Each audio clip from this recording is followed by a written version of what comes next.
പറയുന്നതൊന്നും തന്നെ ഇവൾ ചെവികൊള്ളുന്നില്ല. നിങ്ങളും നിങ്ങളും എന്നെ ഒറ്റപ്പെടുത്തുകയാണല്ലേ? എങ്ങനെയാണ് എനിക്ക് മനസ്സമാധാനത്തോടെ ജീവിക്കാൻ സാധിക്കുന്നത്?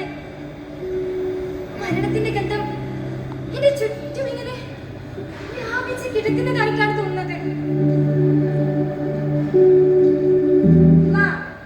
ഞാൻ നിങ്ങളെ എതിർക്കുകയല്ല.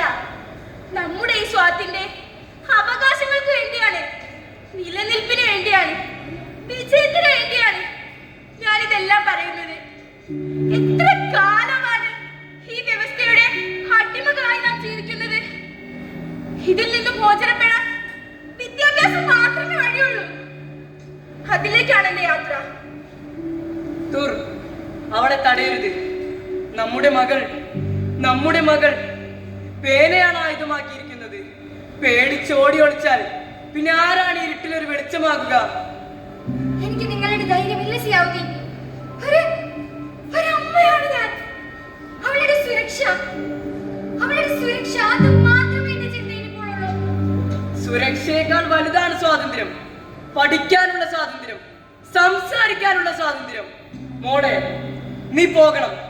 നീയാണ് ഈ സ്വാതിന്റെ ശബ്ദം. ഞാൻ പോവുകയാണപ്പാ എന്റെ സ്വപ്നങ്ങളെ പിന്തുടരാൻ.